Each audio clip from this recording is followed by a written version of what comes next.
Good afternoon, everyone. So here I am driving back from one of our Great American Baitworks dealers, and I was thinking of some new video content that I can put up on Breaking Bass that becomes a little more interactive with you guys, the viewers and the followers, and stuff that we just love to talk about when it comes to bass fishing, especially in the off season. So I thought it'd be kind of cool to do I don't want to call it a video series, but a bunch of different videos on some of the cool and not so cool things and awesome things that have happened in my 15 years of tournament and hardcore bass fishing. So I thought I'd start this first video off with basically my biggest 5 fish limit of smallmouth that I've ever seen on the St. Lawrence.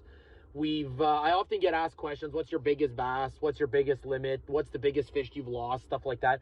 So I thought it'd be kind of neat to share some of these stories, and then obviously hear some of the stories you guys have, and we'll do some Facebook Lives on it, and some of it'll just be me telling some of these stories. But I'll try not to take too much time. I actually have 3 stories in one. So I have 3 bags of smallmouth that hovered in the 30-pound range.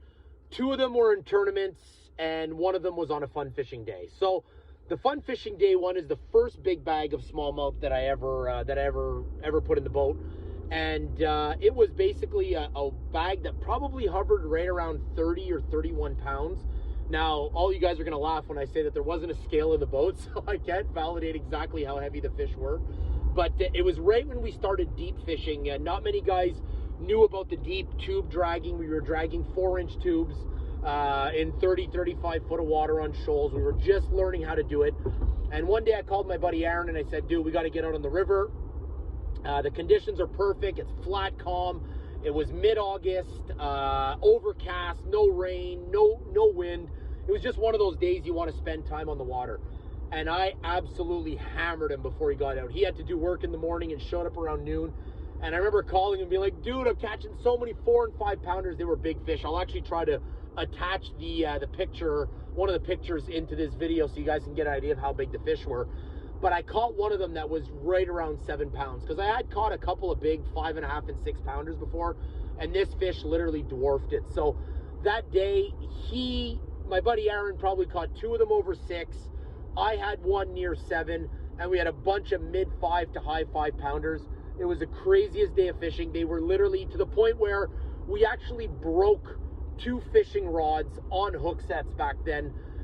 Just not used to it. Dragged cranks, setting these hook on these big, deep smallmouth. And that's when a lot of these fish were unpressured. We were fishing a lot of shoals in the mid lake area of Lake St. Francis. And it'll be a day I'll never forget, because we caught so many big ones. We actually have one spot that we still fish today that we call 7-pounder spot. The smallmouth must have been, I don't know, 23, 24 inches long. It was an absolute monster. Super long, old fish.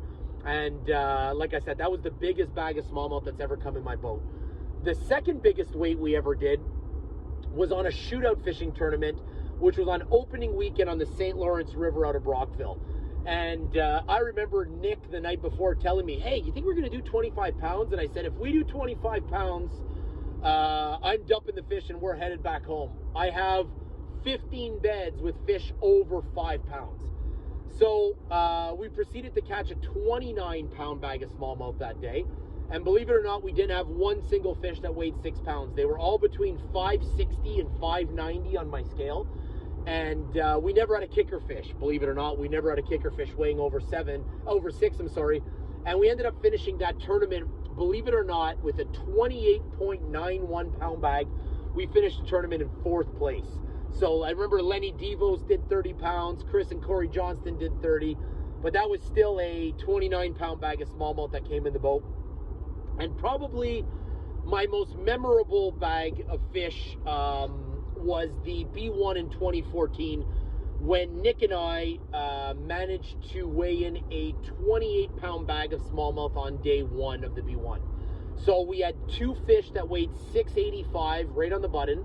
We had another fish that was in the low 6s.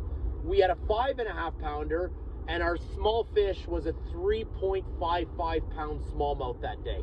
So can you imagine if we had caught one more big one, we would have maybe had a 30-pound bag in that B1. We actually dropped 2 fish near 5 pounds. So I find it kind of neat, because 2 of those 3 weights came on Lake St. Francis. One of them was on the St. Lawrence out of Brockville. And 2 of those weights, well, in reality, they're all 3 different times. One of them was in the spring, one of them was in the fall, and one of them was basically in the dead heart of summer. So that'd be kind of neat to share that, because it brings you back memory lane. It's there, you know, as time progresses, we're seeing bigger and bigger bags of fish being caught. But it's still neat to look back on some of these awesome catches we've had. And I thought it would be fun to kind of go back and look over what our biggest fish were, our biggest lost fish. I have stories, guys, about missing out on winning 50 grand by .40 in a tournament on 2 days.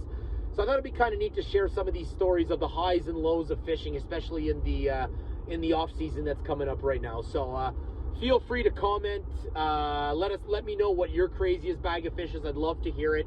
You know, and I'm gonna try to do a lot more YouTube stuff this winter.